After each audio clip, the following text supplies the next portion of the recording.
Hello, Sam here, and I'm very excited to tell you our release schedule. Next episode, we'll be looking at both the 2017 novel and 2018 comic adaptation of Timothy Zahn's Thrawn. And then in the following episode, the starting trades of both 2015 mainline series. That's Star Wars Volume 1, Skywalker Strikes, written by Jason Aaron, and Darth Vader Volume 1, Vader, written by Kieran Gillen. Enjoy the show. A long time ago, in a galaxy far, far away. Ba, ba, ba, ba, ba. It is a dark time for the galaxy. It's been years since the fall of the Republic, when Chancellor Palpatine gave Order 66, wiping out the peacekeeping Jedi Order and rising to the role of Emperor. Since then, the Emperor and his Imperial forces have ruled the galaxy with an iron fist.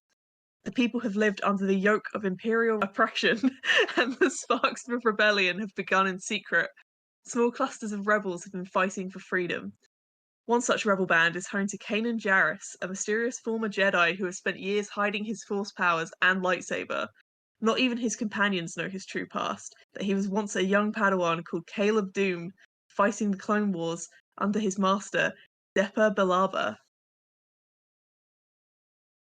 Hello and welcome to Clashing the Starfighter, the Star Wars podcast, where only one of the hosts has read the book. I'm Sam. I'm Emily. I didn't read the book. Yep, I realised that I always do fancy intros, try and switch it up, but we don't actually point out the thing that makes this podcast unique in most of the episodes, so I thought I'd take it back to basics this time. Yeah, that's fair enough. Yeah, because somebody might come in on the thing that they like and then be like, why does this one person just not know anything about the thing they're talking about? The last episode was our most listened to on YouTube, so that's very possible. Oh, that's pretty cool. So yeah, Emily is lazy, and despite me trying for years to get her to read the expanded Star Wars canon, she has refused. In this podcast, I read it and I summarise the story to her, and then she makes her judgment, which will be, I liked it. There's no need to roast me like that. There's no need. There kind of is a need. That is basically what I say every episode. But I say I liked it because I genuinely liked it. You know what, Emily? I like it. I like your positive. Star Wars is good. We're both Star Wars fans. I like Star Wars, and I do provide some context afterwards, hopefully, as to why I liked it. Yep. I'll tell you if something sucks. Well, I don't think today will be the day. At the end of the last episode, I asked you a question. The question was, why did the clones turn on the Jedi? Do you have an answer? Why did the clones turn on the Jedi? To get to the other side. You said exactly the same thing last episode. Did I? Consistency. No way! I actually forgot. Fuck's sake. I have no originality. One joke, Andy. We only need one joke when it's that good. So do you have any idea? Well, maybe it was like brain programming? We've seen parts of the story a bunch, so you should know the main reason. I can't remember. Our annual flashback to a certain event? Yeah, we have an annual Order 66 flashback. They had was that actually the answer? Because I thought that was like, oh yeah, it was Order 66, but why? That's step one of the answer. What is the mechanism? Okay. Step one of the answer is that Order 66 happened. Step two of the answer is brain programming. You're actually really, really close. Am I? Yep, I'm going to give you a mark. So, clones were loaded with inhibitor chips, which basically suppressed their personalities during Order 66 and made them comply. Because I know that Ahsoka's friend, Ahsoka was really good friends with a clone, wasn't she? Captain Rex. Yeah, and that was really sad. That's one of the few episodes of Clone Wars you've seen where Rex gets his chip removed. Yeah. So yeah, in the Clone Wars it goes into this. During a battle, a clone's inhibitor chip malfunctions and goes off early, and he just executes his Jedi commander about 3 weeks early. Yikes. 3 weeks early. And it almost spoils Palpatine's whole plan. Just a technical issue. And then there are some clones who we're going to talk about at the end of this episode who have genetic aberrations, so they're kind of special, and because of that, the inhibitor chips don't work on them. Oh, okay, interesting. But yes, so today we're going to be looking at a 12-issue comic run. Ooh, that's big in terms of the ones that we've looked at. This week's comic is called Kanan. It released between April 1st, 2015 and March 16th, 2016. And it's written by Greg Weisman, who was the story editor for the first season of Rebels. He's a producer for animated superhero shows, and he's the creator of Disney's Gargoyles, if you remember that animated show. Yeah, I do. I remember Gargoyles. And the art is by Pepe Larraz, and it's his only interior Ah, Star Wars work. hey. This is another one where there's a current story and there's a past story. The current story takes place Hmm. for BBY. It takes place between the season 1 episodes of Rebels, Gathering Forces, and Path of the Jedi. And then there's flashbacks to the Clone Wars in 19 to 18 BBY. Okay. Before we begin, a couple more things. First of all, Emily, what are your thoughts on the crawl? Yeah. I think it's very standard, if you know what I mean. It didn't really like. We're kind of getting into a swing of them now, aren't we? Jedi Yeah, overthrown, Palpatine's evil, la la yeah. la. I feel like I've read this crawl maybe like 3 times, this particular Yep. one. Like the first two bits of it, the last paragraph where it specifically talks about Kanan is obviously different. But the first one it's just like, yeah, Order 66 happened. Palpatine's the Emperor and the Imperial stuff is happening. You know? I do like the inclusion of the word yoke though. Yoke is good. Yoke is good. Yoke is good. Yoke. Okay, I'm now going to cut to my spoiler-free review. I'm going to come right in and say this is probably one of my favourite Star Wars comics. I have only read it once before this read, and I have no idea why I didn't return to it sooner. It's filled with cool moments, great characters, and a few surprise cameos. Starting with the characters, this gives us more background to Kanan Jarrus, or Caleb Doom, as he is known at the time. We get to see him training with his master Depa before she dies. We get to meet the clones they served with, and we get to see how Kanan reacted during the war. If you're a fan of Rebels, especially Season 2 onwards, there is so much here for you to feast on, and you don't even know it yet. The other characters introduced just for this comic are great. I can't wait for you to meet them as we read. The villains are also great, but in a different way. This comic's whole thesis is kind of blurring the line where antagonist begins and friend ends. Or the other way around. It is beautifully done, but don't worry, there are a few characters who are detestable in only the way Star Wars villains can be. The art is glorious. In fact, this is the first time I'm going to put some of the comic art on Instagram, so if you want to see some of that, at Crashing with Starfight on Instagram, it's so beautiful to look at. The story is told with a present-day storyline happening between 2 random episodes of Rebel Season 1, and then it goes back to the past, but the timeline gets very choppy. I wouldn't say that's a bad thing, it's messy in a good way. It shows you a gut punch and then tells you why it's a gut punch. Honestly, this whole comic is a joy to read. I don't really want to say much more.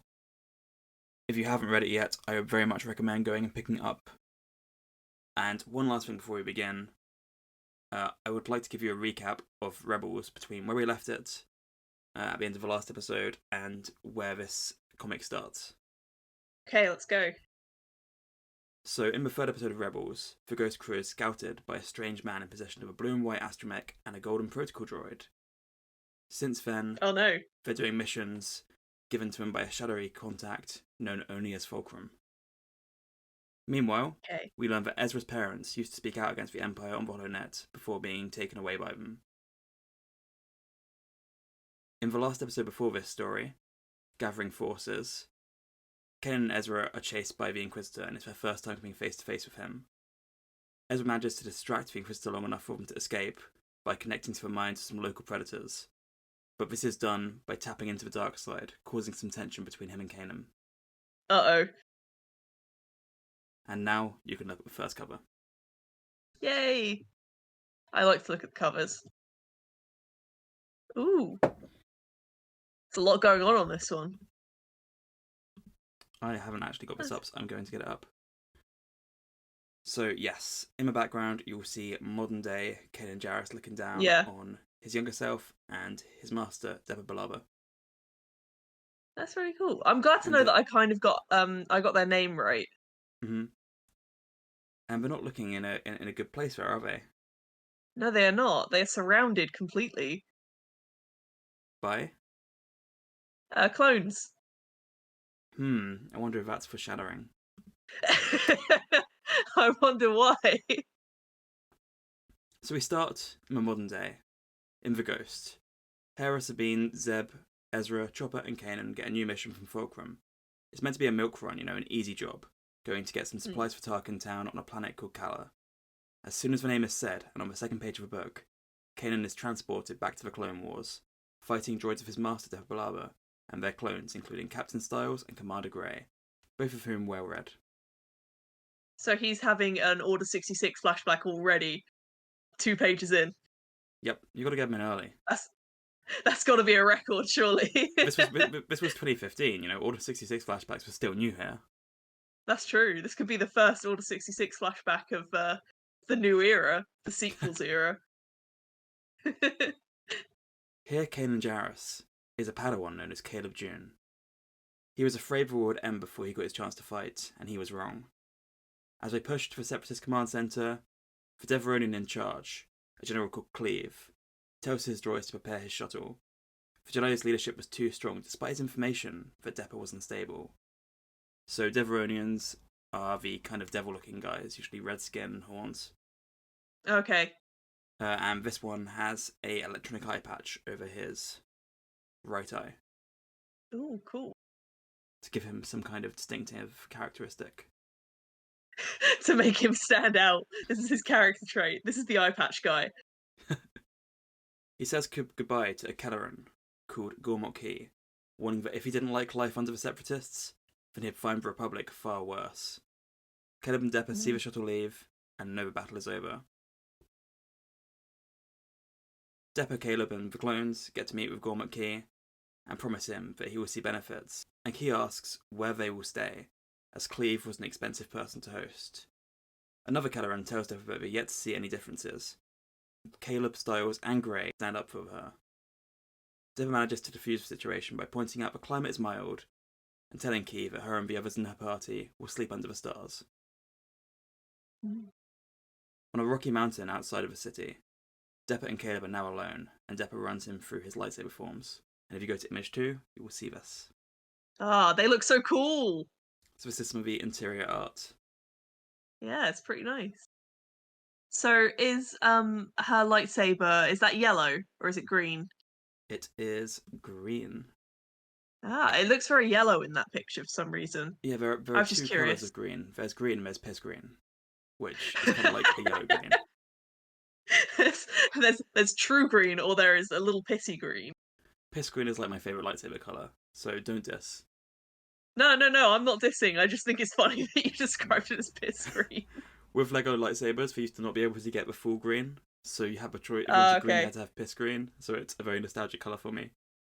Oh, that's quite sweet. Depa asks her Padawan how he feels, and he replies that he has questions. She points out that that's his natural state of mind, and asks what's in his heart. Caleb says that despite the war, he's never been happier, and Depa understands, but reminds him that the galaxy is ever-changing, and it's a Jedi's job to evolve. You must not grow too attached, too fond, too in love with life as it is now. I have things to say about that advice. Go on, then. That's why you're here. It's a classic shitty Jedi advice. Hey, don't love life too much, right? If you're having a good time, don't just remember that bad times are coming afterwards. Foreshadowing. Yeah, true. Back at camp, now at night, Caleb asks Depa why he didn't respond through Kelleran, and Depa tells him that actions speak louder than words. She goes on, but she thinks the Jedi made a mistake by taking military titles, which gets arguments from the clones, who feel the war will be lost without them. She clarifies that the Jedi fighting isn't the issue, but the rank is, as it gives Jedi grandiose opinions of themselves. Fair. Caleb is just horrified that Depa would question a decision of the High Council. Depa points out that Caleb is literally infamous for asking questions, which cracks the clones up, but Caleb argues it's not the same thing. He questions why decisions are made, but never the decisions themselves. Depa tells him his questioning nature is what drew her to him, and gifts him a Jedi holocron so he can study. Oh, that's cool. As Depa, Caleb, and Styles joke around, Commander Grey gets an order from Chancellor Palpatine. Execute Order 66. Here we go. As the issue ends, Caleb thinks about how sweet his life currently is. Ooh. So, if you look at image 3, you will see the cover for the second issue. Uh-oh. It's not having a good time. Who is this mysterious figure? Oh, I wonder if we'll find out. Oh, I wonder. Ooh. So, Ooh. the second issue's cover is Caleb backed into a corner, a wanted poster of himself behind him, and a mysterious man about to pull out a gun. A very cool glove. With a very, very cool glove. I'm interested. Caleb is looking at his new holocron, with Depa meditating next to him, when she suddenly calls his name and grabs his arm. Through their connection to the Force, Caleb sees visions. All around the galaxy, Jedi are being killed by their own troopers. He then looks up to see Styles, Grey, and more pointing their guns at him and his master, as Depa ignites her lightsaber and tells him to run. Caleb freezes as Styles says good soldiers follow orders, and Grey orders for clones to execute the Jedi. He stands there as his master starts taking down the clones around him. Each one with a name, each one a friend. A friend that might want him dead. Depa gives him a choice, to run or fight, and he ignites his blade, killing Scoot and Big Mouth, 2 other clones. Sadly, there are too many of them surrounding him, so Depa tells Kanan to run, promising to follow right behind. As Caleb runs, he knew she was lying. At the top of a ridge, he turns just in time to see Depa die in front of him. Oh, dang. She seemed pretty cool. Like, as far as, like, Jedi Masters that we've seen on this podcast, I think that she was, like, one of my favourites for some reason. I quite liked her, I don't know why. She just had, like a way of her. I don't know how to describe it. She seemed cool. I can't remember if this is in canon, but I know in Legends she was the apprentice of Mace Windu. And there's a really interesting book called Shatterpoint, which is basically Mace Windu is sent to a planet. Do you know Apocalypse Now? Yes. It's Apocalypse Now, but Star Wars, where Depa's That kind of sounds gone rogue, turned into a full-on terrorist, and Mace has to go and take her in for questioning. That sounds really cool. She's a really cool character. Yeah. Maybe we can cover that one at some point.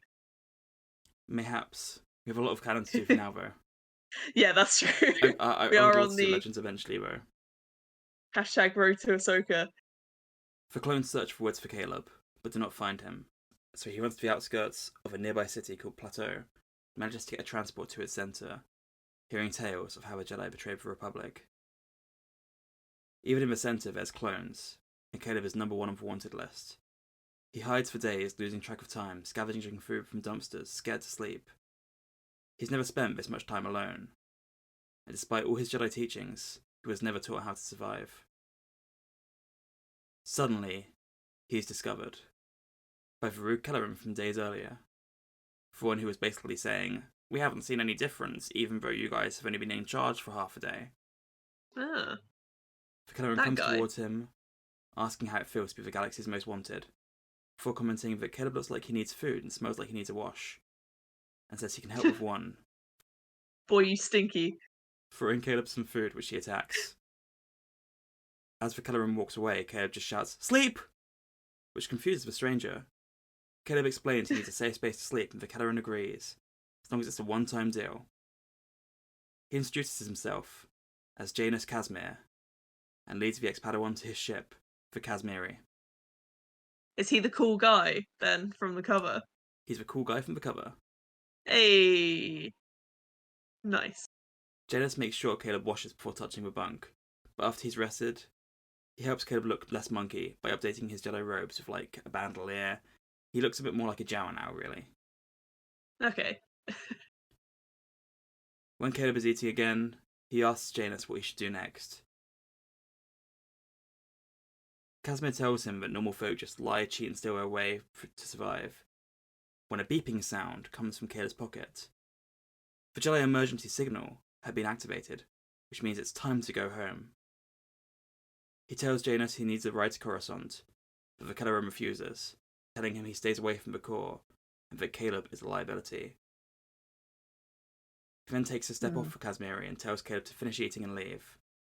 Outside, Janus is approached by Captain Styles. He assures the clone that he's no friend to the Jedi, as shown by his early display, but Styles tells him that we need to search for the ship nonetheless. At that moment, the Casmiri takes off. Janus did tell Caleb still, after all. He needs to get to Coruscant. When he's minutes from exiting hyperspace, the beacon beeps again with a second message. This one, a holo. This is Master Obi-Wan Kenobi. And I feel like we know this message very well. Yeah, I don't think we need to go over the message. do you want to paraphrase it?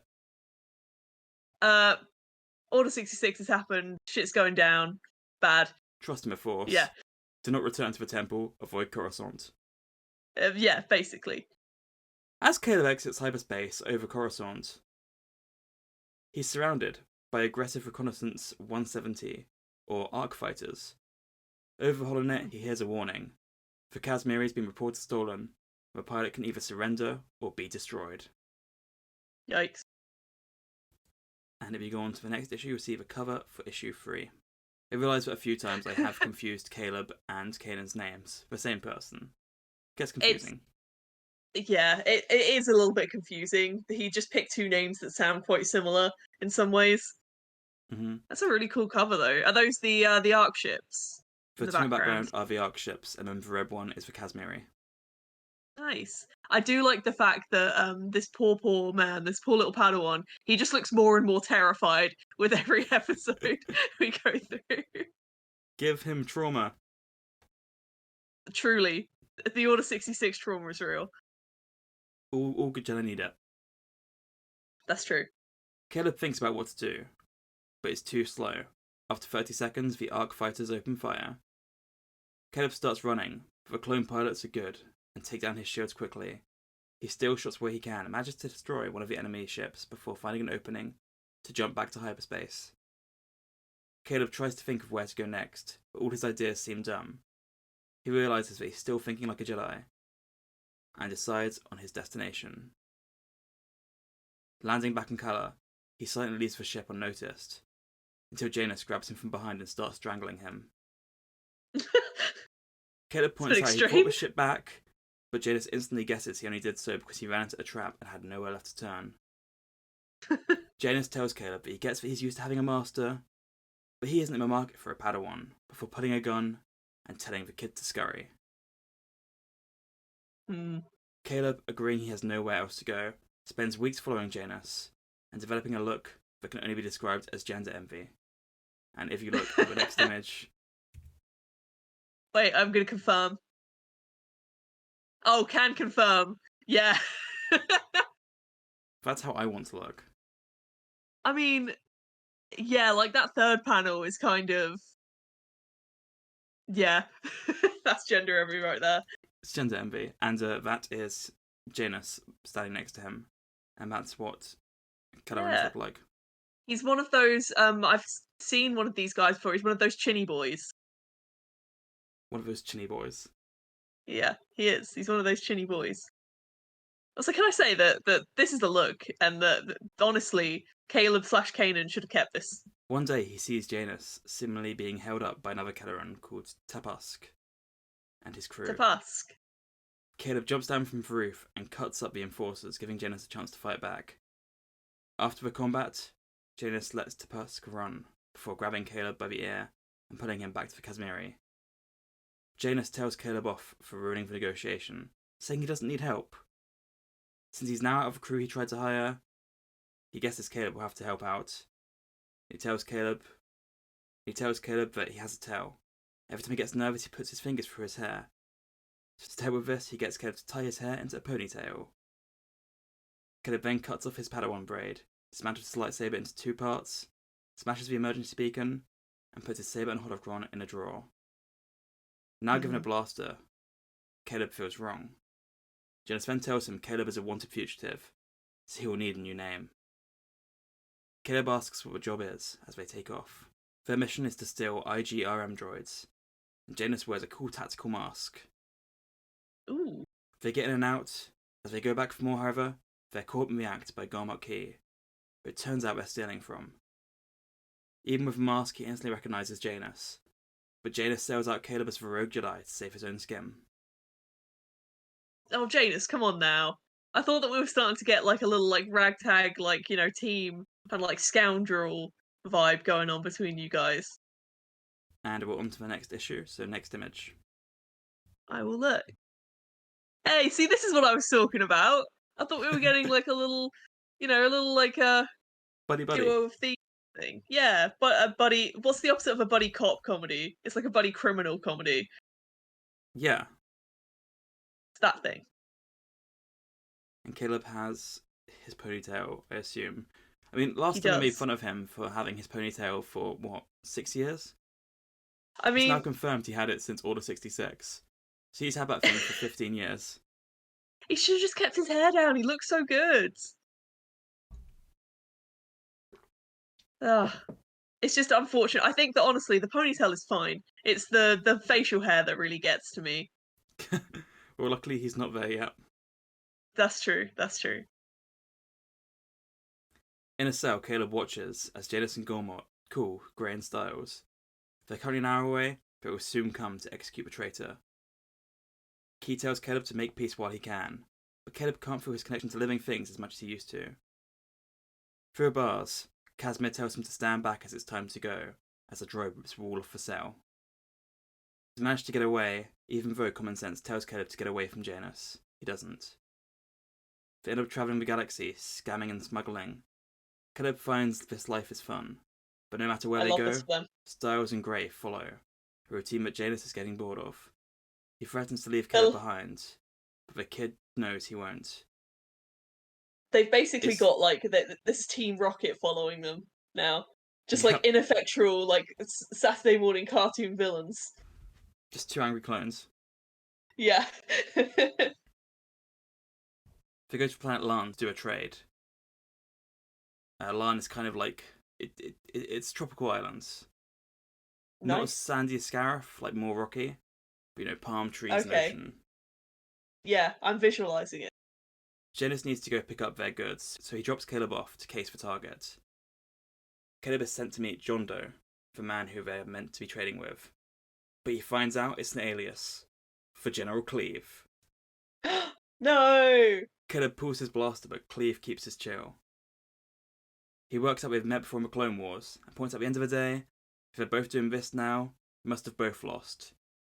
Caleb asks if Casimir knew who he was, and Cleve says he doubts it. He then tells Caleb that he has the ship, and asks where his spice is. Caleb hears the word ship and gets excited, and he's spoken to Janus about starting a mini fleet many times. Back at the Casmiri, Janus is about to load the spice when he's told not to move. Commander Grey has caught him. Oh, and he's asking after a Padawan. Janus claims to know nothing, saying he ditched the kid a while ago, but Grey remains confident that if he holds a gun to Casimir's head, someone called Caleb June will show up. Caleb, who came to look in on Casimir, sees this and decides he has no choice. He runs again, knowing that if no Padawan shows up, he'll have no evidence against Janus. Oh. He swims back to town, back to Cleve, side out, and asks for the ship in advance and explains Casimir's situation. Cleve tells Caleb it's unlikely that he'll let Casimir go. He has a history as a smuggler. Caleb pushes that aside and tells Cleve they have the clones after him too, as a separatist war criminal. And with that in mind, they go together to the landing bay. On the journey, Cleve says he never enjoyed the combat, but still felt the war brought out the best in him, and Caleb agrees. At Bay 17, Caleb sees the ship. Farbrook's Hope, or the Casmiri too, as it was meant to soon be christened. Caleb is delighted, and thinks it should just be called the Escape because of how it's going to help him. When suddenly, his senses warn him of danger, and he's whacked in the back of the head. The clones have caught up. Oh no. They're so fast. Next image. Next image. Next image. Next image. Oh, that's a nice cover. It's one of my Next favourites. image. Yeah, that's really, really lovely. It's Caleb, lightsaber down, on the ground, walking away from it in like a Yeah. forest. It's mushrooms everywhere. It's really pretty. I love all the covers for this run, honestly. Yeah, they're really good. Over the comms, Grey hears from Styles that the Padawan has been caught. As the commander walks away, Janus asks if the commander is happy finally murdering a kid. Grey replies that it's about executing a traitor to the Republic, but stops himself and corrects, traitor to the Empire. Janus yells after him that he doesn't even know what he's fighting for anymore. On a cruiser, with Caleb in the hold, Styles and Grey head back to Kala. Caleb wakes up, hands tied, shocked not to be dead. Grey also questions this, why is he still alive? And Styles says he assumed the commander would want to see the traitor put down. Caleb interchimes, asking what he's a traitor to. He reminds the clones how they loved his master, and tells them that the real traitor was Palpatine. Now in Caloran space, Styles tells the kid it was a good attempt, but it's time to die.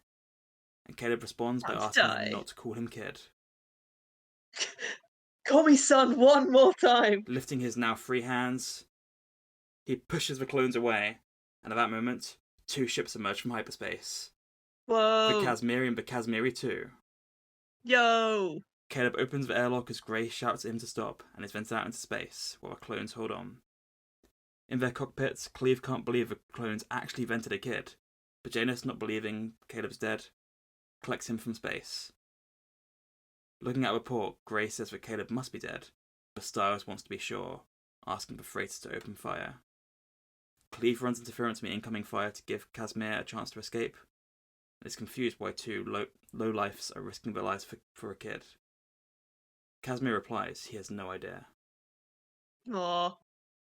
Now in the cockpit, Styles tells the gunners to keep up the pressure, but Grey interjects that Caleb was right. He comments that Order 66 put them under some spell, but he had no will to question the order after all the battles he'd seen with Depper. He pleads Styles to question the order now, but Styles accuses him of being a traitor as well. Both ships losing shields, Caleb orders them to do a coordinated attack. Styles can't believe his luck when both ships turn around, when suddenly both his gunners are shot from behind, by Grey. Styles asks what Grey's doing, and Grey replies, making it right. Aww. And if you go to the next image, you can see I this will. moment. Aww. I always like it when clones fight back from their programming. I do, I really do. I think it's really sweet. Because it's always because they realise that they're fighting, the people that they were friends with. Mm-hmm. Sucks. Yeah, we love to see it. Shooting at the same time, the Casmiris blow up the freighter in one pass. They're shocked at how much damage it must have done, never knowing that Grey lowered the shields. On Kala, Janus tells Caleb the Republic will assume he died in the freighter explosion. Caleb tells him that he makes a good team of Cleve, but Janus replies that he already has a partner. Caleb tells him that he had a partner, and he tells Master Casimir that he has learned all he can, and it's better if they part ways. Aw. Janus tells the kid that he doesn't need protecting, but Caleb throws him to the floor asking not to be called kid. He throws him to the floor. He then explains that he's taking their escape, and that they are done. With a sad face, Janus says, "Alright, kid, if that's what you want." Aww. Caleb retrieves his lightsaber and holocron, for he's not sure why. Casimir says, "Good luck, kid. Good luck, Caleb June." And Kanan replies that Caleb June died with Depabalaba before taking off and leaving Casimir and Cleve behind. That's so sad. You should have just stayed with them. He flies to planet Moraga. He's introduced to a native called Morphizo, and he first uses his new name, Kanan Jarrus. Back on the Ghosts and 6 issues later, Hera snaps Kanan out of a trance and asks if he's ever been to Kala before, to which he replies, "No, Kanan Jarrus has not." Oh. Wait, is that what he says? Because that's a really weird, out of context, that's a really weird thing for him to say. That is what he says. Can you imagine? That's so funny. Hey Emily, have you ever been to Yo Sushi before? No, No, Emily has Emily not. has not. That's so funny, just conceptually. I'm sorry. And we're on to issue 6, the end of the first arc. Wait, If you look at the cover, I shall. Issue 6. Ah, the gang. The it's the squad's here. Rebels. Yeah, there they are. It's all your favourites that you can name for sure. Ezra. What the fuck is the girl's name? Sabine? The big man who I saw in a trailer. Big Man. Big man. Kanan Jarrus, who has never been to Gala. Kaden Jarrus. Also, technically, can I get points for Caleb as well because of the reflection? Sure, he's also there. And I can't remember the others' names. Twilight McGee and Droid. Twilight McGee and Droid the Droid. So this issue takes full place in the present. Rebels time. On Kala, Kanan senses ghosts of his past everywhere. The ghost, the ship, landed near where the supply crates meant to be waiting. But while the crates were there, their contents was sadly lacking. At that moment, Gourmet Key arrives with his guards, looking for smugglers. Kanan is sure he'll be recognised as Hera tells Gourmet they're not smugglers, and they let his guards inspect the ship. Not finding the crate's contents, Key agrees that they're hardly smugglers and leaves, telling them to keep it that way. Kanan calls the mission a lost cause, but the rest of the Ghost crew don't give up that easily, with Sabine shouting out that Tarkin Town is counting on them. Ezra knows thieves like to get lost in crowds, which takes them to the nearest city, Plateau. As they land, Hera comments that Kanan seems jumpy. He suggests they split up, and when Hera offers to go with him, he shouts no. He tells Hera to go with Ezra, hurting both of them as Ezra, wants to be with his master, and Hera wants to be with her little booty call. And booty call. And Kanan walks off, taking Chopper with him instead. Kanan traces his whole life, but slowly starts suspecting that Casimir may be the one who took for supplies. He revisits Casimir's base away from the Casimiri, dreading his reunion with the mentor he rejected. Casimir could have been a good ally for Rebellion, but he won't be happy to see Caleb after the way they parted. Inside he sees a Caloran figure and calls Casimir's name, to which the figure replies he hasn't heard it in a while. Stepping out of the shadows, Kanan comes face to face with Tupusk? Uh-oh. Tupusk asks if they've met before, and Kanan just replies, "Have we met?" To which Tupusk seems to be suspicious, as Kanan clearly said both his name and Casimiri's before. Kanan is shocked he's not been recognised yet. The facial hair. But that doesn't stop him and Chopper from being surrounded by Tupusk's gang. It's a horrible beard. People just don't want to look at it. Yeah, and it his is. Face. Yeah. They're like, oh, this isn't the femboy twink that we met, like, many years ago. What is Femboy this? Twink. Yes, Femboy Twink Kanan. I'm not wrong, though. Oh, I love it. It's canon. Bam. That's me putting it it's down. canon. There we go. Caleb Doom confirmed femboy twink. Surrounded by Tupusk's gang, Kanan sees the supplies and politely asks them back. But when Tupusk refuses, he starts to fight, taking down the gang even easier than last time. He calls in to the rest of the Ghost crew, the Spectres, and tells them about his find. As they head in his direction, Chopper begins beeping warning, as Kanan is stabbed in the back. He was so wrapped up in his past that he didn't sense Tupusk get up again. Uh-oh. But with a punch, he takes him back down. In walks Gourmet Key, who follow Kanan. He asks who Kanan is. When he replies his name, he asks for clarification if he said Janus or Jarrus. Either way, he thanks Kanan for removing a pain in his side, and comments that Kanan's gang doesn't seem like normal smugglers. He asks if they are more, and says that perhaps he, an old politician, could be useful to them in the future before leaving. Kanan is glad the mission paid off, because he has spectres for the ETA, and here's 3 minutes as a reply. Hera asks if Kanan's missing her, and he replies always, before touching his back and finding his hand covered in blood. These two need to get a room. As he falls to the floor, he thinks about how much he hates Kala. And that's the end of the first trade of Kanan. Oh, damn. How are we feeling so far? Well, that's quite a cliffhanger. Oh, I don't know.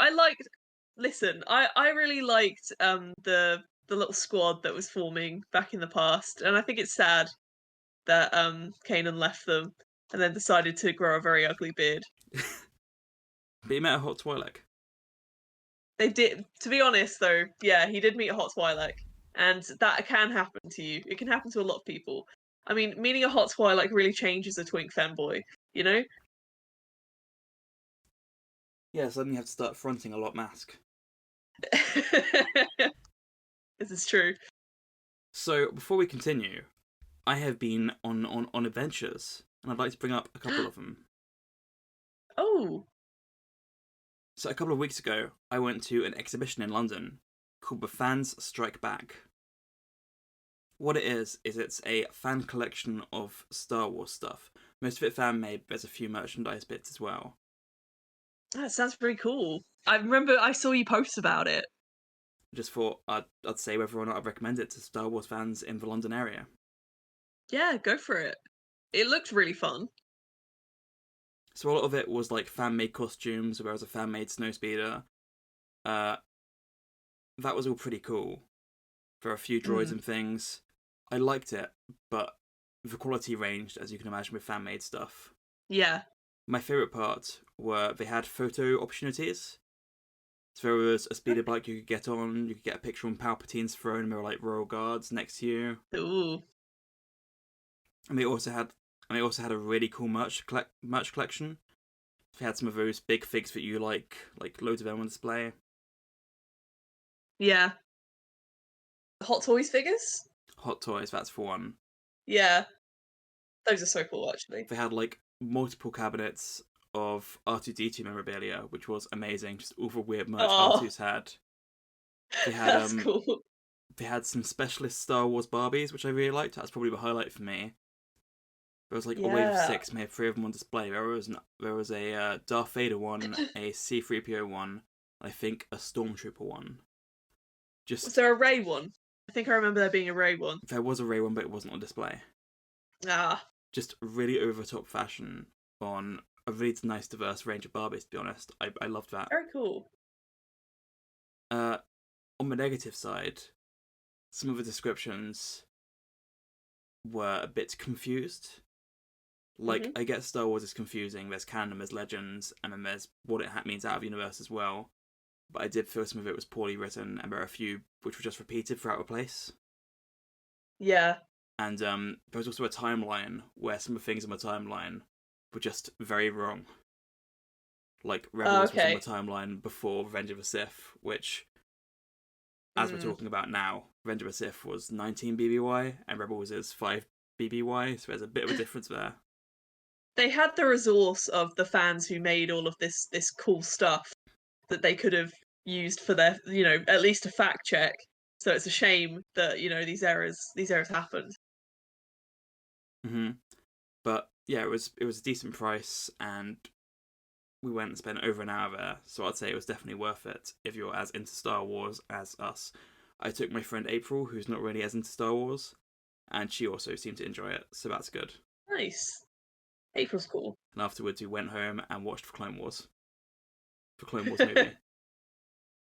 Nice. Whereabouts in London is it? I can't remember if you said. It's by South Kensington, so we went to the Natural History Museum, and then it was like a 10-minute walk away. Oh, yeah, nice. The other place I went to UKGE, UK Games Expo, which is a big board game convention. Ooh. And it was only a half-an-hour time slot, but me and my friends who went there managed to get a little taster of a new board game called Star Wars Shatterpoint. Which Ooh. I like the name. Like I said earlier, the Book of Boba Fett is called Shatterpoint. This game's called Shatterpoint. fun connection Was to the that episode. was that the game that we saw at Celebration being played? I So I think remember so, there maybe. was a board game that it had little like pieces that you could make like little 3D environments with. Yes, I that one. remember it. Yeah, it was being played at Celebration. I thought it looked quite fun. It's very Clone Wars. So like in the starter set, you get like Darth Maul and Asajj Ventress, and then a bunch of Mandalorians and Ah, droids against Ahsoka Tano, Bo-Katan, some Mandalorians, Anakin, and some clones. So it's very mm. Clone Wars. The terrain is a big part, and yeah, we got a half an hour demo. We didn't get to do a full game. We got to do a couple of rounds, but I feel like it's enough to give a little impression on it. Yeah. I think half an hour is enough to give you a good impression. First of all, the main selling point is the terrain. It comes in the starter set, which is the starter set is like £150, Oof. and honestly, I feel like it could have gone without it. Oh, really? It's big bits of plastics, you know, it's probably where a lot of the price is going into. And Yeah, you could have used cardboard boxes. And in the game it that's true. played, like, there's Mandalorians and there's Jedi, so verticality did play a big part of it. Mm. But I feel like you could have just either had cardboard components or, you know, something a bit cheaper to bring the price down, and then have the Yeah, that's specialist true. terrain as an extra if people want it. Yeah, they could do like a standard and premium model sort of thing, so they could have like the plastic be in the higher tier. Mm-hmm. That might have been a bit better because it's an expensive game to get started with by the sounds. Yep. As for the gameplay, it felt a very standard miniatures game to me. I've only played a couple of miniatures games, but I've watched quite a few played on YouTube. You have a deck of cards, you flip a card, and that's the character you activate. Then you can do two actions. You can do a move and an attack. There's like range attacks, melee attacks. They have special actions on their sheet, some of which use force dice, some of which don't. You know, if you attack, you roll attack, the other person rolls defense. This is where something's interesting. Depending on the hits you get, each character then has their own little sheet, little flowchart. Okay. So it's like if you get one hit, it will be two attacks. But then if you get a second hit and it's ranged, it will be like one attack and a force dice back to you. Then on the next one, you can All activate right. one of your abilities for free. So the better you roll, the Okay. more devastating your attacks get. But also, the other person be rolling defense may have their own little defense flowchart as well. Yeah. It was an And that's like interesting different. system. Mm. It was an interesting system and different to things I've seen, but it also felt a bit overly complicated. Mm. Yeah, that could be fair. So like every character plays kind of differently with these sheets. Is that how it's meant to go? Yes, so from what I could tell, like Anakin and Ventress were like matches. Then Obi-Wan, no, Darth Maul and Ahsoka were matches. Then like there was Oh, a okay. tactical droid and a clone commander. You had like Gar Saxon, who is the Mandalorian, which is a Mandalorian with like cool Mm. maul horns. And you have Yeah. Bo-Katan, who can one of their free actions. When you pull them, they get a free action to move Mandalorian units nearby. So then you can control the two Oh. standard Mandalorian units. Whenever you pull like Mandalorian units or clone units, you get to move both Mandalorians and clones. Battle droids get benefits if they're together, which was a special thing to them. But yeah, so it's kind of in character, but it's also kind of each team has like a mirror to try Yeah. and keep it Yeah. balanced. Try and keep because they're trying to keep a strike a balance between incentivizing you to like maybe buy more characters and also keeping the game balanced, which is probably pretty Mm-hmm. tricky to do. Which brings me to my next point, which is miniatures Hmm. themselves. The battle droids felt a bit flimsy, but the other ones were all very solid from what I could see. And the quality of himself is amazing. I would probably happily buy it just for miniatures, but I know there are a few Star Wars miniature games out there. There's Imperial Assault, which Mm. I haven't played, but I know that one's been going for ages, and it has like so many weird characters. Imperial Assault even gets characters like Dr. Aphra. Like, sure, it's been going on a lot longer, Uh but huh. there are some deep cuts in there to more general Star Yeah. Wars fans.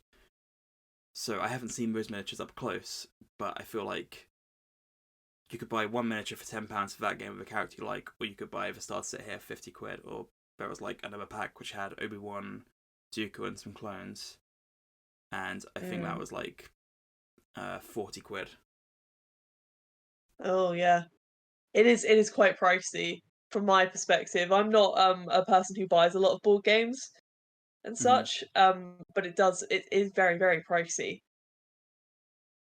Yep, I think for a miniature game, it was even pushing it a bit. But Mm. that's mostly down to the IP. One of my friends who's really into miniatures games brought another miniatures Hmm. game, which was actually a 2 times award winner. It won Best Miniatures and Best Miniatures Oh wow. Rules. And that was a whole starter set.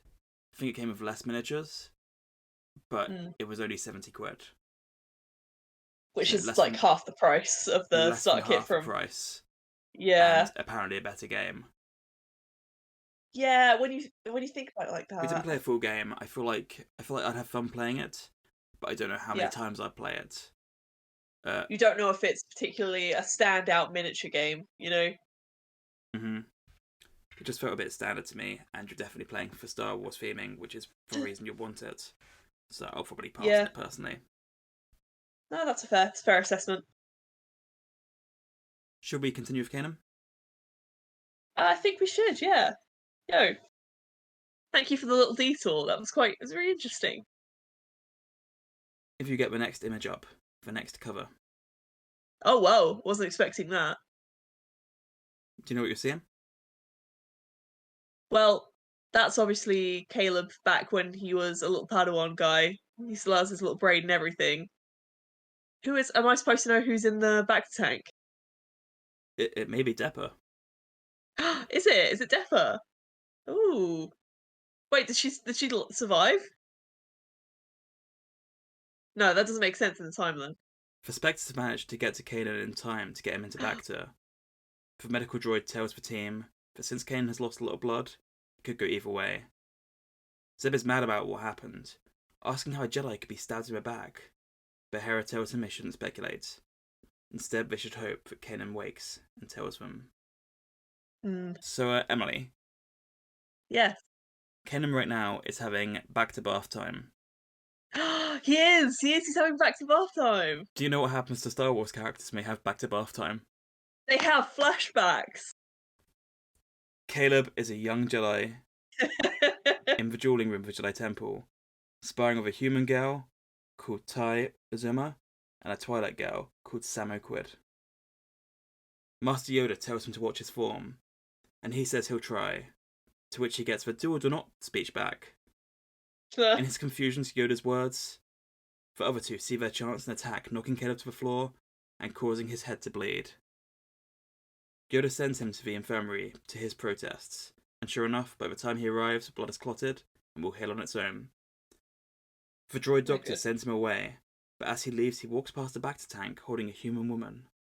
Caleb stops, feeling he knows her, but the doctor pushes him out, telling him not to return without internal bleeding. Just after Caleb leaves, the woman wakes up. Seeing Depa Billaba awake, the doctor calls the council, and Yoda, Mace Windu, and Obi-Wan Kenobi come to check up on her. The droid tells Dang. him that she's made a full physical recovery, but can't talk about her mental state, so Depa tells him to ask her herself, claiming to be fine and that 6 months in a coma really helps one to relax. Yeah, probably. Yoda and Mace doubt this and decide to test her to make sure she's well. You then get a montage of the three younglings taking their initiation trials, while Depa does similar tests on a bigger scale. The younglings lift rocks, she lifts droids. The younglings fight target droids, and she fights Obi-Wan and Mace. After completing this, she's invited to return to the Jedi Council, and it's revealed that the three initiates have passed. In the Jedi Archives, Jocasta tells the younglings how Jedi Knights have protected the galaxy, and Caleb starts asking why. Whether tests were carried out to find the optimal way to protect the galaxy, whether they just did this one method once and it worked, we just keep doing it. Watching on from a distance, Mace is unamused by these questions, but Depa can't help but laugh. In training sessions following, her and Caleb continue to bond, and Caleb hopes she'll pick him as her Padawan. That's real sweet. Samo pulls, tying Caleb aside, and tells him there's rumours about Deppa, that she isn't mentally all there after a fight with Grievous wiped out 90% of her command. Caleb, unsure what to think of this, decides to do what he does best and ask questions. He finds Deppa meditating and tells her what his friend said about her.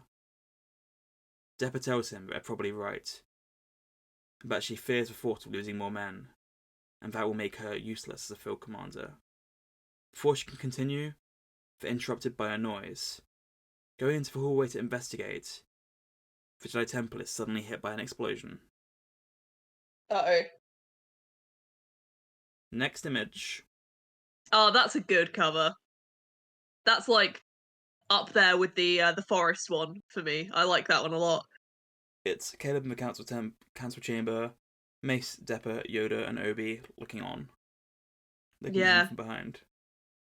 And he's that's there really, thinking, really cool one. Man, I wish I was a femboy twink. This Jedi life is good, but I really wish I was allowed to just let my hair grow out, possibly become a bit gender envy. Days.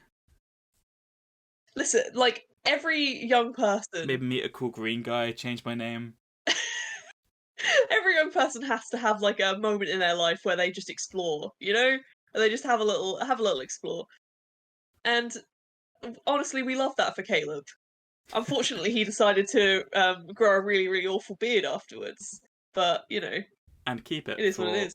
And for half a decade. The rest of his life, yeah.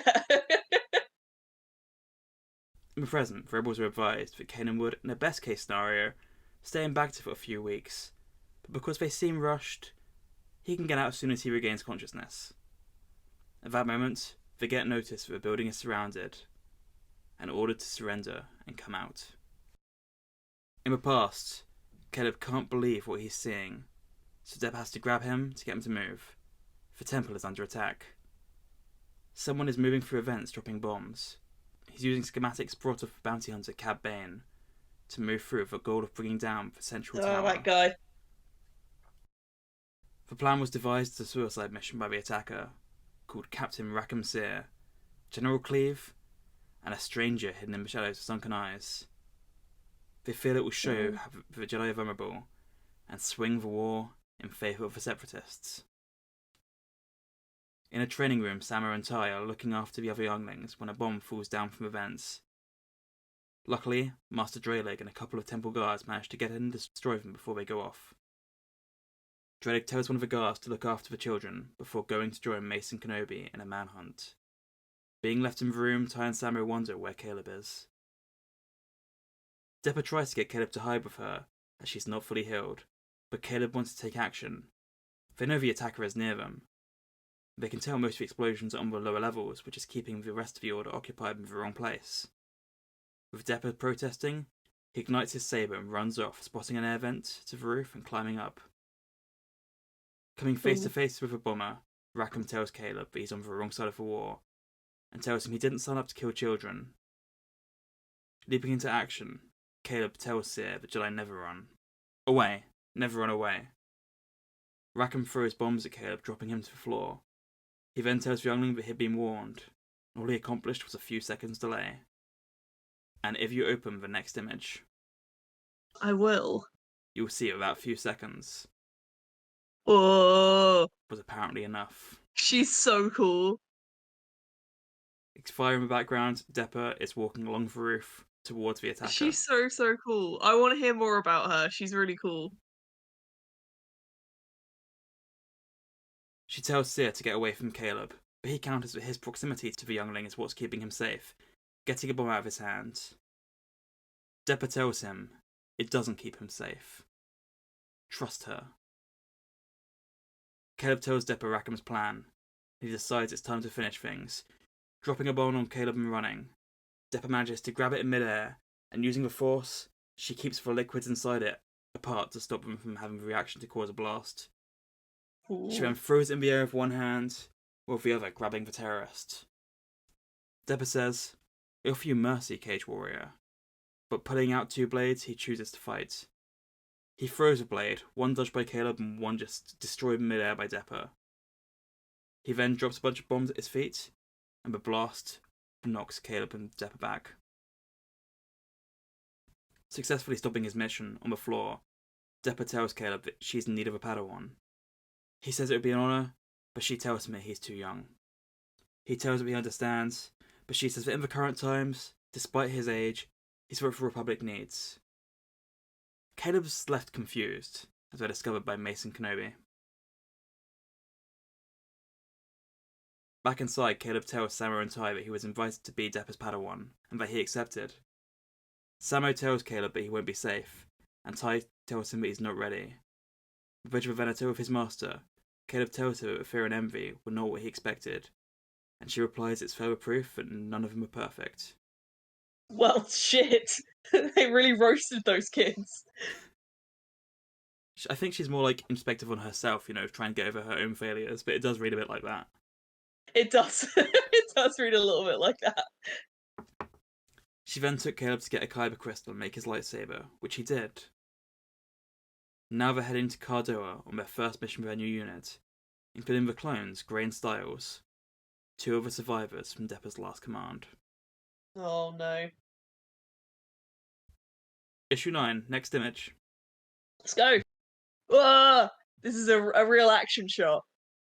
Two peeps and a bunch of destroyer droids. Yeah, in a big canyon. That makes me want to say, they fly now? They fly now! The last issue still had a much better cover. Mm-hmm. The first trade to the first 6 issues is called The Last Padawan. And these issues, so the current 6, are called First Blood. Okay. In the present, Tusk is thanked for informing the Imperials where to find Kanan. He gives them advice that they should go in and kill everyone inside, as they're dangerous, but is escorted away by stormtroopers telling him to leave it to the professionals. Inside, the Spectres are panicking, having no idea what they should do. In the past, on Cardoa, Deppa continues Caleb's training before introducing him to the rest of the troops, including clones such as Big Mouth. Big Mouth. Grey tells Balaba that while there are a few recognisable faces, most of the troopers are new, and they don't even have names yet. The mission on Cardoa is revealed to be finding presence of separatist activity, and while the group makes a plan, they are watched by a lurking probe droid. As he watches, Cleve identifies Deppa and tells those around him that she's not a threat. But a mechanical voice behind him tells him that all Jedi must be destroyed. Cleve tells the stranger that their obsession with the Jedi is a flaw, and that after the defeat they dealt Deppa last time, it's that boy! They should know not to fear her.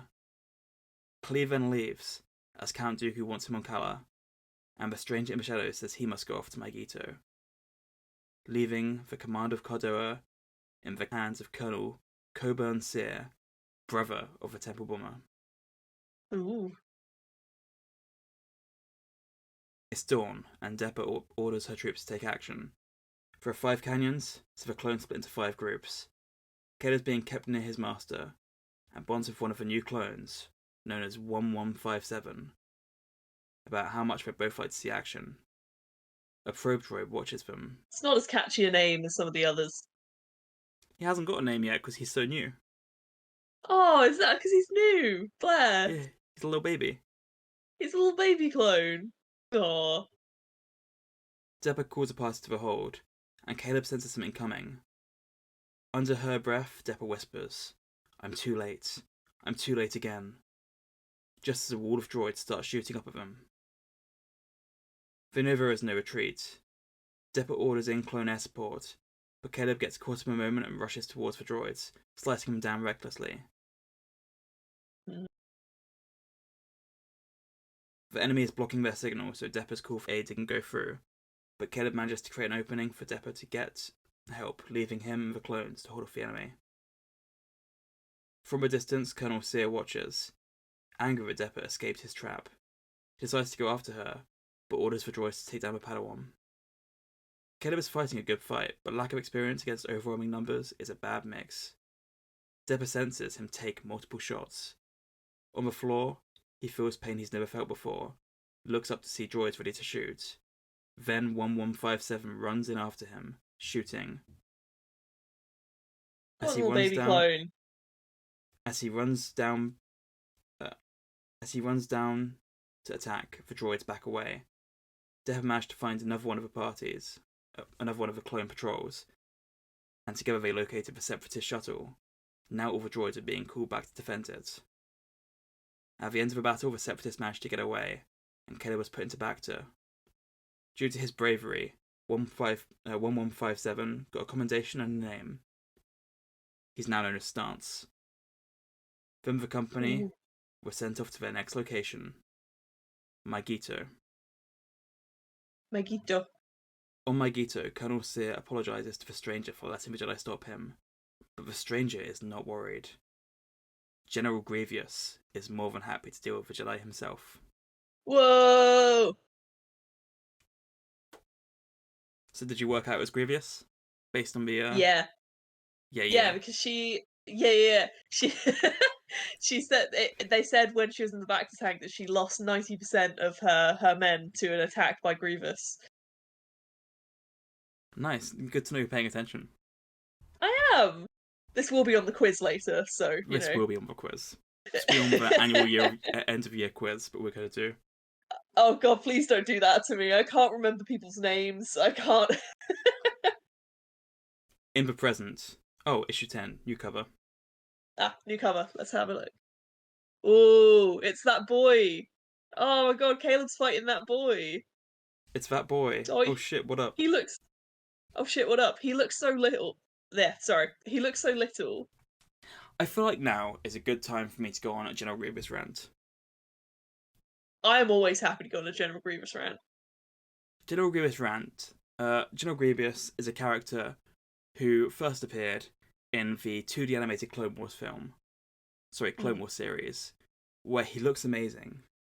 He's super cool, he's super menacing, and then he appears in Revenge of the Sith in 3D, and he's a lot less menacing, because they don't really know what to do with him in his arms.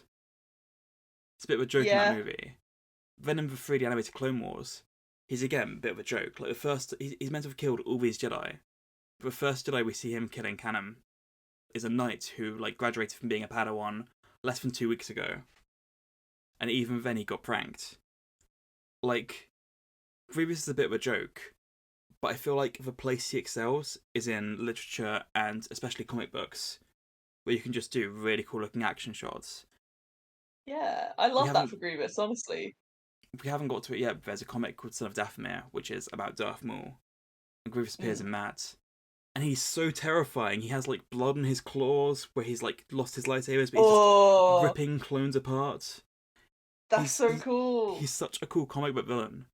But he's also never in any comics in canon. I haven't read any of the Clone Wars Legends stuff yet, so I'm not sure about Legends. But I feel like it's such a shame that he's never been in his like he's only in like his best medium on a handful of occasions. Yeah, he's one of the coolest designed Star Wars villains, like hands down. He's so cool. And there's a lot of hands to put down. There are a lot of hands to put down. There's 4 hands to put down. They really are. But like they don't like, you know, he is a joke. He's a meme. He's a meme character, and like that's a real shame because I haven't really ever properly seen him taken seriously. I don't think, like based on the things that I've seen, I don't think I have. So I'm looking forward to a little bit of Grievous. It happens on very rare occasions, but he can be cool. I want to see it. I really do because I think he's awesome. In the present, stormtroopers smash through the ceiling onto Rebels' crew who hold their own. Zeb tells one of them that his Gran has more fights, but as Hera puts it, there are too many. And if you go to the next image, that is one of more images of Rebels' crew. So there are too many of them. What are we going to do? Oh, yo! It's nice to know we're bringing our famous character Rey Skywalker back to a podcast with her iconic voice. Oh, God. And do you know who Rey Skywalker has a close relation to? It's... Don't do it. Am I gonna do it? Am I gonna do it? Oh, God. It is... Oh, I can't decide whether to do it or not. Oh, no, I'm gonna do it. She has a close relationship with Poe Dameron, or should I say, a close flirtationship. Am I right? Oh, No, I feel like they're just fuck. well, yeah, they I probably feel just like between fuck. Poe and Rey, it would just be physical. Like, there'd be no emotion there. Oh yeah, no, they hate each other. It'll be a hate fuck situation. Because they'd just be like, you're really, really irritating, but also, we've been doing this war thing for a Are while we a now, good and we're all very podcast? sexually frustrating.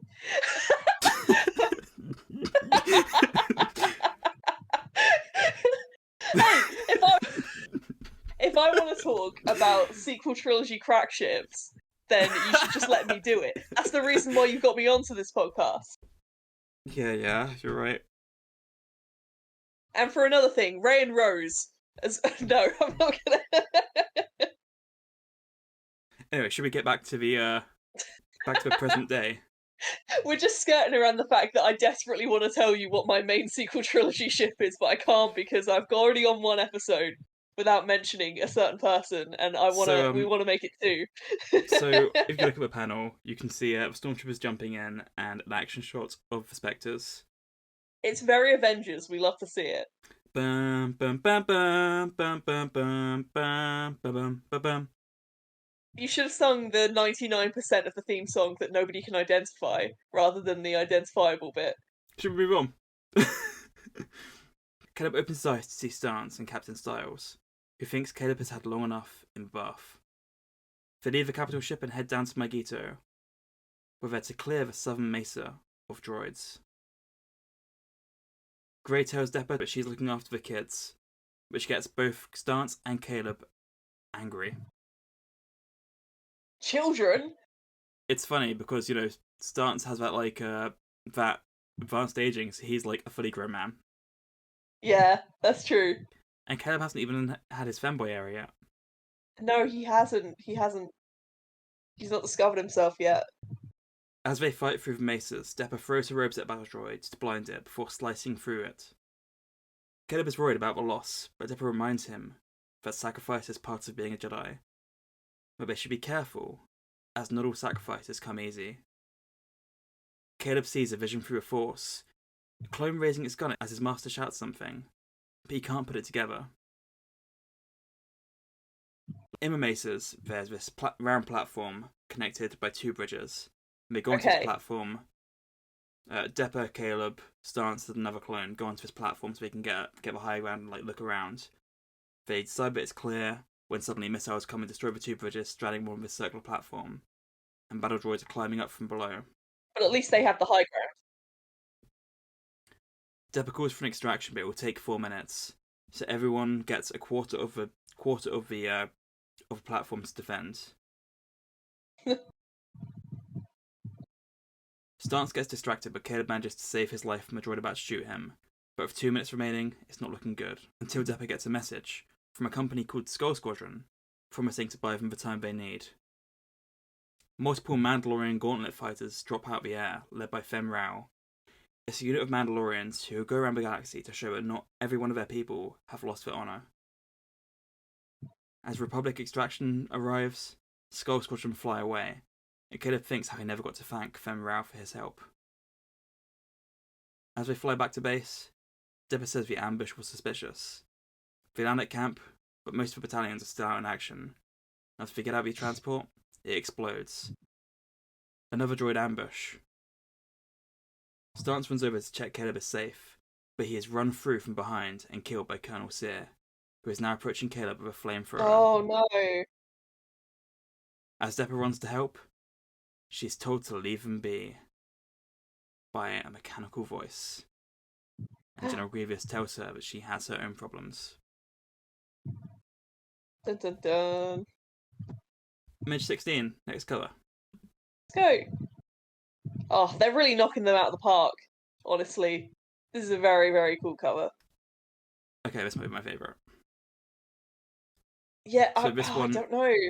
It's a white background, and it's Caleb surrounded by 4 clones. But the white on the clone's armour is just the background, and it's only the details and colours which are drawn. It's very beautiful. Yeah, it's very, very impactful. Caleb being in the middle in full colour and stuff is it's just a really cool contrast. Mm-hmm. As Johnny Hanna would say, I really like the use of negative space. Something in the Northern Soul. Yeah. Yes, Johnny Hanna is getting another mention on the podcast. We love to see it. Honestly, our art tutors who are never going to listen to this get the most shout outs, and they'll never know. They really do.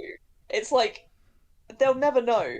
But like we've mentioned Prim Room Charles probably about 5 times at this point, now 6. So like it feels like I've mentioned him a lot of times. It We'll was allow it. because the master guy Eno whose name Cordova. yeah, looks like Richard Charles. We're gonna find a Johnny Hanna someday, a Johnny Hanna lookalike. Then One everyone will day. know what this man looks like. In the present, the rebels have been captured and are on their knees, hands on their heads. The lead trooper asks if they should be brought in for interrogation or if they should be executed where they are. In the past, Colonel Sear gloats at Caleb, telling him that a clone's death hardly counts as a real kill, and it's questionable if clones have a life. Caleb feels anger Jesus. inside him, and for the first time, fights for the intention of killing. Meanwhile, Depa and Grievous face off. Grievous reminds her that he's beaten her before, and promises this time he'll confirm the kill. Depa tells him that the Jedi he fought before did die, but the one he faces now is new. Ooh. As he goes for an attack, she manages to use the Force to, find peace and cut off 2 of his hands. Sadly, another one of them manages to get in behind her and slice her back. I always have to find peace before I cut off somebody's hands. It's a dark side thing to do, so it's good to ground yourself in the light before you do a horrible war crime. Yeah, that's fair enough. Looking on from the distance, Starling Grey call for reinforcements, seeing what's happening. They feel they failed their commander once before, and they really don't want to do so again. Caleb feels the darkness rising inside him, but knows it's not the Jedi way, and more importantly, it's not the way he should honour his friend. He manages to center himself and get past Sear, and quoting his master, he says, "I offer you mercy, Cage Warrior." Sear refuses, saying he doesn't need mercy of a tyrant, and instead he likes to take tyrants out with him, before using his flamethrower to set himself on fire. Oh, Jesus! He runs towards Caleb, but the Padawan dodges and decapitates his attacker in one smooth motion. That's terrifying. What was he planning on doing? That's horrifying. He just set himself on fire and then ran at this child. Yep, That, it's something. well, that sure is a plan. That's definitely a plan. Fucking hell. This is Caleb's first kill, and thinks he would have been happy if it was his last. Yeah, it's fair. Styles and Grey appear behind Caleb, asking if he's seen his master. He says no and starts to explain what's happened to him, but they cut him off, warning that there's no time. As they approach the battle, they find Depa still up and fighting. She orders the clones to surround Grievous, but he decides to run. Classic Grievous. Classic Grievous. He tells Depa that he regrets not killing her, and warns it will be a regret she comes to know. Ooh. As he disappears into the distance like the cartoon villain he is, Depa says that she learned to live with her regrets long ago. The group buries stance, and Depa is put back in the Bacta. Grey tells Caleb that as soon as Blobber is ready, the group will head to Kala. Back in the present, as the Stormtrooper waits for his orders, behind the rebels, a Bacta tank explodes. Hand in the air, a lightsaber called to it, Kanan Jarrus quickly takes out all the Imperials in the room. He then looks at his family and asks what they would do without him. And the next image is this moment because it's just really cool. Oh, damn! My guy! I mean, again, the facial hair is putting me off, but, however, he's got some serious moves going on here. He's also just insanely ripped and in his pants, and that's also why I put it in here. We've got like an ab shot. He's so ripped. He is. I'm really glad that they decided to put him in his little bike shorts for his back to tank today. Because otherwise he would be doing this just like full on, full frontal, doing backflips and Spread everything. Apart. Yeah, spread apart. Like. That might be. Do I want to go down? I'm gonna not go down that line. No, I think you might want to go down that line. I was going to say, if he didn't have his shorts on, then he'd be hitting a lot more stormtroopers at the same time. Oh God. I'm implying he has a big flopper. A big flopper. A big flopper. That's the title for this episode now. Kanan Jarrus, big flopper. Send all fan art to crashingthestarfighter@gmail.com. We will accept all explicit fan art. And then if you go straight on to the next image, we're going on to the final issue. Whoa. I'm not sure how I feel about this baby faced Caleb that they've drawn here. I think his cheeks are just a bit too pinchable, you know? This is like mirroring the first issue, where it's now his new Yeah, it gang is. surrounded by stormtroopers, and then there's baby Caleb looking Aw. down. But it's lower down my cover ranking for this run. Yeah, this one's got a lot of great covers, and this one is I'm not too fond of it as a look. The mission on Kala successful. The Ghost leaves with most of its family, but Kanan and Ezra stay behind. Upon waking, Kanan had received a message from Morphizo, who he described as Kanan Jarrus' oldest friend, the use of third person, confusing Ezra. They, Master and Apprentice, are travelling with Gormok Key on one of his ships to Morag to check Kanan's old pal is okay. On the journey, Gormok asks Kanan if he's sure they're not walking into a trap, and Kanan assures him that Morag had no idea that Kanan was a rebel. Once landed, they're met by Morphizo's partner, and their kids. Kanan asks what's happened, and Morphizo informs him that Morphizo joined a rebel cell and has been taken by the Empire to a prison on Larn. Oh no.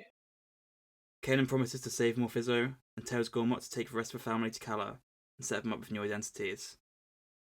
He then goes into the family garage and introduces Ezra to his old ship, the Escape. Yo! They fly to Larn, and Ezra asks about Kanan's secret ship, but he pushes it aside, saying that Hera's ghost is his home. They land outside the Imperial base, and Kanan uses heat binocs to look inside, seeing Morphizo, 2 troopers, and an officer.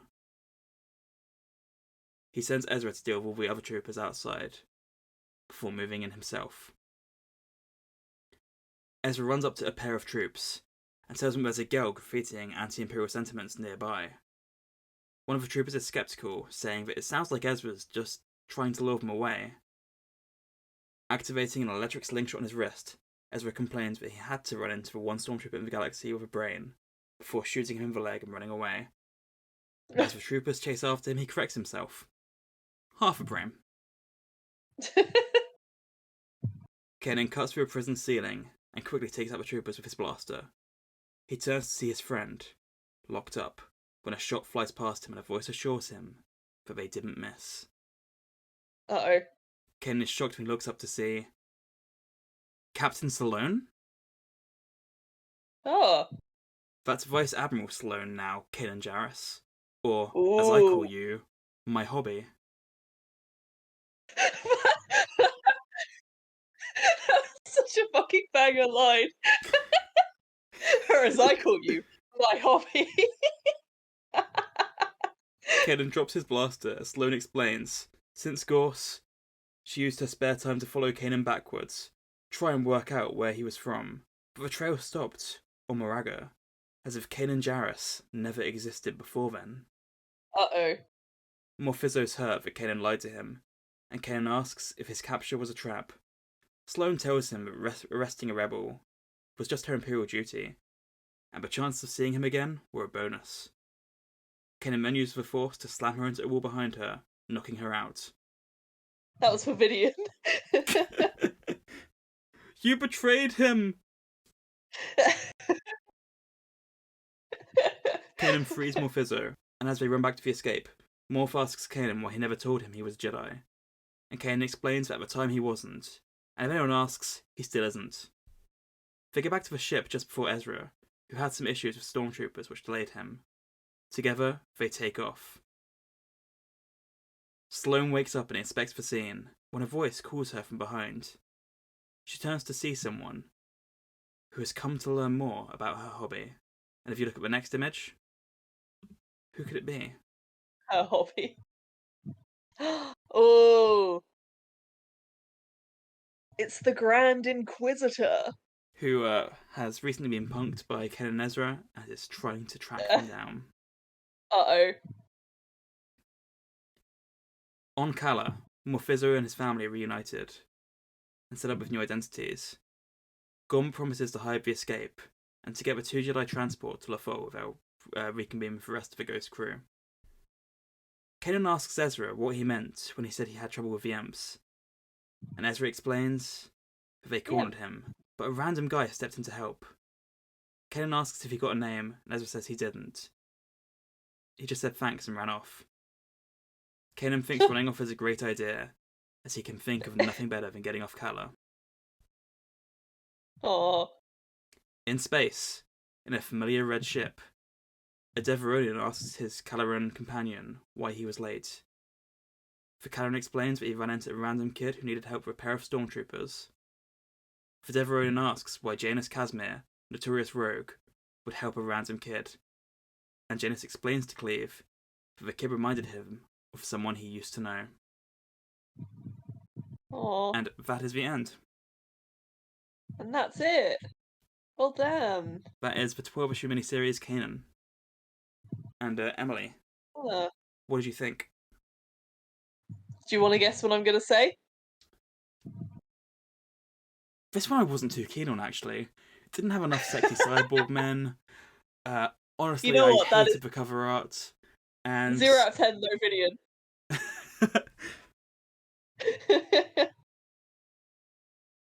Shockingly, I really enjoyed it. I thought it was really, really good. Which I know is kind of the standard take for me now. But I can't think of anything bad to say about it. I really enjoyed it. It's one of my favourite of the comic runs that we've looked at. I think that Deppa is really, really fucking cool, and I really liked her. I don't know, she made a good impression on me. I really hope we get more Deppa in the future. Yeah, she was really, really, really cool. And I hope we see her again. We know we're getting a second series of Tales of the Jedi, and I feel like it would be really cool if we got some information on her. Although I do worry that she's a bit too niche for that. I feel like we're more likely to get more Voss and more Deppa. It's a shame because I think that she's cool. I don't know. I just like she's like one of my favorite Jedi. If that makes any sense. Like, I don't know. I just thought that the way that I don't really like vibe with a lot of Jedis a lot of the time, but I vibed with her. She was cool. It's how she has like she's on the council, but yet she's also not afraid to speak up against the council, and she seems a lot less stoic than the other members. She has like I feel like she feels very human. I don't know. She's like she does the whole like Jedi like you know she spouts like the Jedi ideology and stuff, but like she still seems like she's like a person. And I know that like a lot of Jedi are like that, but for some reason just like her just kind of like vibed with me a bit more than maybe some of the others do. But yeah, I also liked visiting Kanan's femboy twink era. That was a lot of fun. Oh, the femboy twink era, never forget. Femboy twink era, never forget. The covers were amazing for these these issues. They were really, really cool. There's like 4 ones that I think are really stand out. And I liked the Grievous. Well, it's not exactly a cameo. It was more than a cameo. I liked seeing Grievous be a silly little Saturday morning cartoon villain. I feel like I upped him as like comics are where he shines, and then he's in it for like a few issues. Just not in this one. His fight looks really cool, but again, I try to like be very picky over pieces of art I show you, as I don't want to just be like. And if you look at every single page, but it's as you can imagine from the pages you saw, it's gorgeous to look at. That just gives me a reason to actually go and look at it. So there we go. Mission accomplished. Mission accomplished. And I like that Sloane showed up at the end and said that I'm sorry, said that Kanan was her hobby. I read this comic before I read New Dawn, so that whole exchange just really confused me. Why is he her hobby? What happened between these people? I was like, huh? Is that the same character from Aftermath? What's she doing here? What's happening? Huh? What is this? The No, misbuilt I love force. that. As much as much as I enjoyed Vidian for the fact that he is a number one Star Wars villain, best Star Wars villain. I Mm-hmm. did like seeing Sloane show up again in this one because she is very cool. Yep. So this isn't a comic I've revisited. This is my first time revisiting it since I originally read it. And I Yeah. haven't been rating this comic a lot. Like, for me, it's up there with Lando as, like, top tier Mm. Star Wars. And that's just made even funnier to me by the fact that the second arc has the same, like, framing device as Book of Boba Fett. Yeah, there's a lot of back to time in these comics. Truly, I think that between Kanan and between Depper, like there's a lot of back to time going on here. It's really really funny that like can you imagine when they were writing the Book of Boba Fett and they were just looking they just had like a table full of random like Star Wars material and stuff. Somebody picked this up and they went back to flashbacks. What if every time Boba went to sleep, had a bath, he had a flashback? Yeah, sometimes it's like that. We love a good back to flashback, honestly. Do they relate to the modern day story at all? No, but this comic did it, and that was okay. Everyone Yeah, liked this that was comic. okay. Yeah, I'm sure we understand why they use this as a framing device perfectly. Mm-hmm. What did you think of the Hmm. order this story was told? So like it starts in the beginning and then almost immediately goes into like the big flashback. So you get No, one this isn't the big page. flashback. You get Yeah, one page of Rebel storyline, and this is halfway through a season of Rebels. yeah, Then you go back to Order 66, and you spend and multiple issues around that time. a lot of issues. Like maybe like it's like up until the halfway point. I think you spend in Yep, order the whole sixty first six, isn't it? trade, except Yeah, for one issue, one page, is all flashback. dang. And then afterwards, it's like, hey, we're back in the modern day again. We're gonna carry on where before the flashback left off. Mm-hmm. And then it's like, oh no, my man's been stabbed. We're going back, but we're going back even further this time. Yep. I don't mind it honestly. I think it was all right. I didn't find it jarring at all. Really, I It's don't an mind it. interesting because I went to Kala, you can't be like, we're going back to Kala. Ah, this reminds me of the time I spent at the Jedi Temple. Yeah, I think that like that the context for what happened on Kala before they go there in the future, I think is it's good to get. So I think I Mm-hmm. agree with the order that they did this. And also, it's like interesting to have all these characters die and have their have their deaths, and then you go back and get more development for them afterwards, which just Yeah. makes it sting a bit more. And even like with Gray firing at the ships to help them and stuff, you go back and you Mm-hmm. see him again after that, and you're like, ah, fuck. Yep, And knowing where he ends it, up. yeah, you know where he ends up. Seeing him Sad. like actually scared of Deborah dying because he saw her get put him back to before, Yeah. to when Then him and Styles just start shooting at her, not being able to control themselves. yeah, it sucks. It always sucks. When this happens to the clones in Order 66, it always tugs on your heartstrings. Truly. But like as well, you kind of also got the sense from hearing about Depper in the big flashback how much she cared about the fact that her men all got wiped out. She clearly cared a lot for the clones, and that Mm-hmm. also kind of adds a little bit to it as well because it affected her so deeply that so many of them died under her command. Kind of sucks. Feels bad, man. One last thing before we finish our Kanan discussion is our new segment, Hmm. Retconaissance. Retconaissance. If I you love remember this. last issue, I read a lovely foreword by Dave Filoni about how exciting it was that all of Star Wars storytelling was happening in the same plane and how every story matters much to each other. Yeah. And that's a nice sentiment, but sadly it hasn't always been true of canon. And you see, on May 4th, 2021, a story came out that conflicts with some of what we've seen in this comic. Uh oh. So what I thought I'd do is I will read you a list of the inconsistencies between the two storylines, Okay.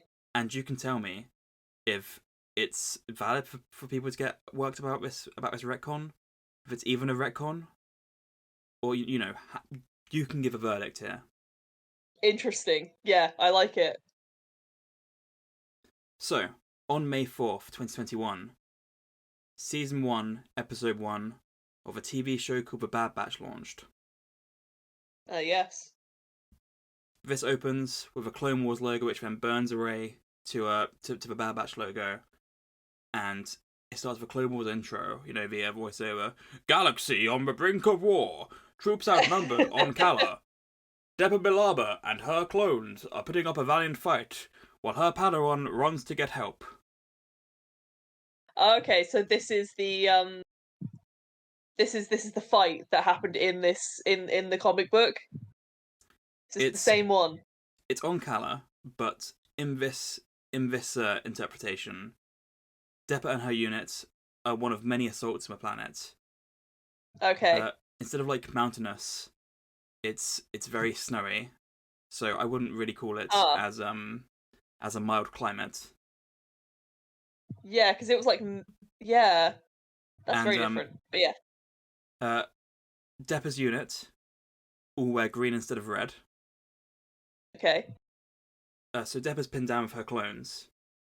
When Caleb comes back, already with his ponytail, followed by the 5 clones of Elite Unit 99, known as the Bad Batch, who are 5 clones, well, 4 clones who had genetic anomalies, which basically gave them special skills. So there's Hunter, who's a great tracker, there's Rekka, who's more bulky than the rest of them, there's Tech, who is exceptionally smart, and there's Crosshair, who has, like, amazing reflexes and vision. Okay. Because of this, the inhibitor chips don't work on them as well as they do on the other clones. And they also have Tech, who is a clone from the Clone Wars, who, for reasons, joins them. For reasons. So they come in and they basically save the day, is that what happens? They take out all the droids single-handedly. Mm. When this battle ends, it doesn't end with the Separatists leaving Kala. Instead, it's just one victory in an ongoing war. That kind of sucks. It's also worth noting that in this, Depa's lightsaber is also blue, so Kanan and Depa also both have blue lightsabers. They retconned out the piss green? Okay. If people are mad about these points, I think it's valid. I think it's kind of one, we hate, like, am I the only one who, when I see like a couple of people with lightsabers together, I want them to have different colour lightsabers, because otherwise I think it looks kind of boring. It's like the end of the Acolyte trailer we saw when all the different colour lightsabers light up. Yeah, it looks cool. It looks cool, and it sucks that like as well, because like a lot of the time, like that this is going to be like Star Wars 101.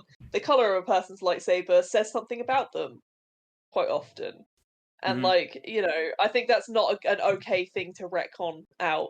I think that it would have just taken this comic series came out in 2015. It would have just taken them a small look over here. It's yeah, I don't like that as a detail. I also don't like the fact that they were just like, hey, we've got some characters here who are the stars of this show, and we're just gonna like co-opt this one thing and rewrite it so like they did all of the work and they won and they were the best and they did great.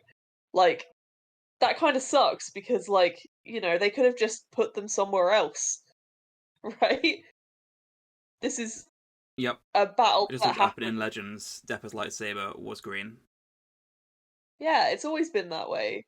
Ah, that sucks. It could have been any other fight.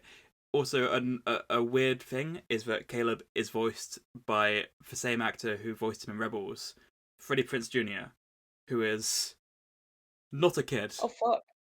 No, that's the dude who voices Iron Bull in Dragon Age. It's just I'm this just kid imagining Iron who Bull. has very very like middle-aged man voice.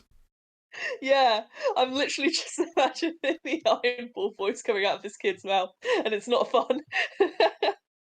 Because in this battle, the Separatists never leave. It means that Caleb Yeah. never gets to have his initial meeting with Janus Casimir. Yeah, that's true. That is a hell of a thing. And shortly after this battle, that the Bad Batch help win, Order 66 comes through.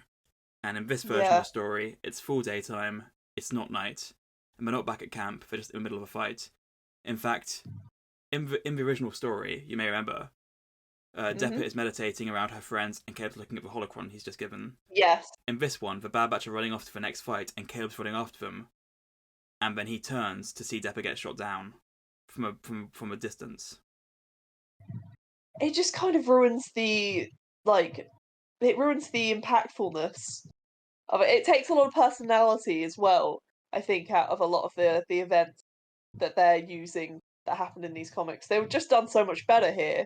I don't know why they had to insert the Bad Batch clones into this one fight, this one point in time, when they could have made a point in time for them to be at or picked somewhere else. Well, And there's so many I Order don't know. 66 Jedis we haven't really seen.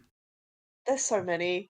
There's a lot. Or they could have made one. It's like I don't see why they did this They at could have all. been on Felicia with Yeah. Alice Cura. They could have been on Magito with Cadamundo, you know? They could have been anywhere. Yeah, I don't like this retcon.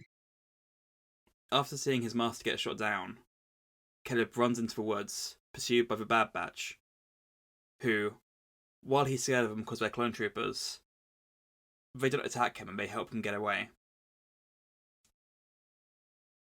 Huh. And then he runs into the woods and is not seen again, which is kind of how the comic goes. So they basically kind of written Janus completely out.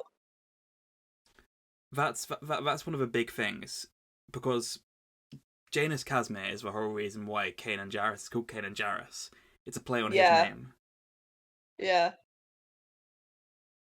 So That sucks. So the big question that a lot of people had is, does this story edit it so that there's no room for Janus Casimir? It kind of feels like that. Caleb runs into the woods like he did in the original comic, and from there he could go into the city and meet Janus Casimir. It wouldn't be Yeah, as possibly. impactful because he didn't have their initial meeting. But I think there is still room for it. But that's why I Yeah, want you to give your verdict on this.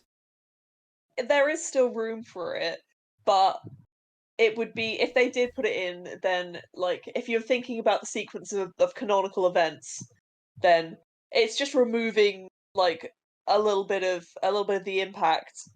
You know, it's just removing something from Janus and not really adding anything in return to anyone else because like that's such a non-story thing. It's just like, oh hey, the Bad Batch just chased him into a forest, and then yeah, there's a nothing. So I get the feeling you're leaning towards retcon with this. Yeah, I'm leaning towards yeah. This is a yeah. I don't enjoy this. Maybe because I like the comic so much, but Mm-hmm. yeah, It's a great comic, but again, not many people read the comic. And Kanan is one of Dave Filoni's main OCs, so it makes sense that he'd want to have more of a hand on this part of Kanan's life. But yeah. It's his also, original character.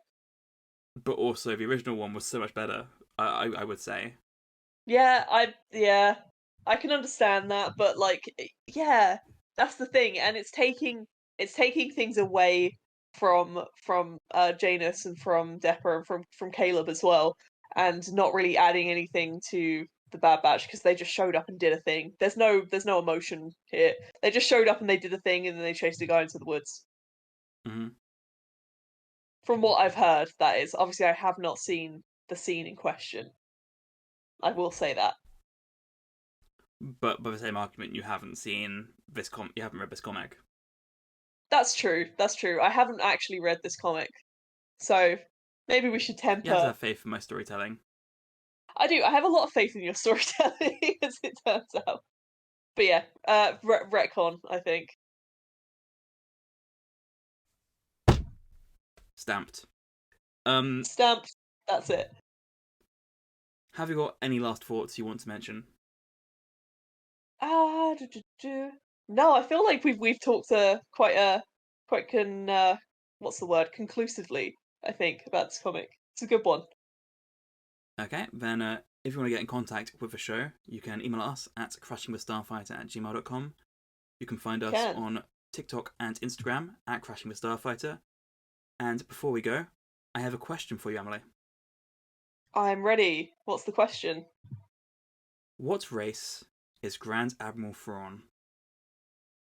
Oh, I know this one. We're gonna save it. This is one that I know.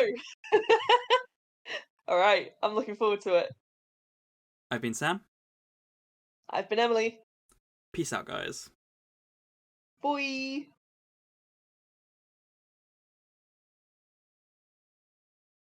You should have sung the 99% of the theme song that nobody can identify, rather than the identifiable bit.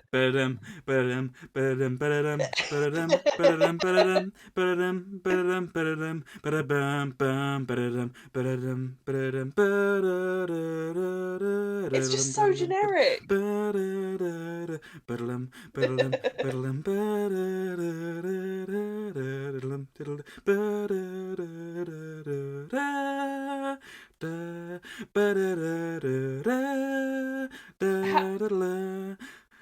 do you know the Avengers? How do you know the Avengers theme and the bit that? Oh my god!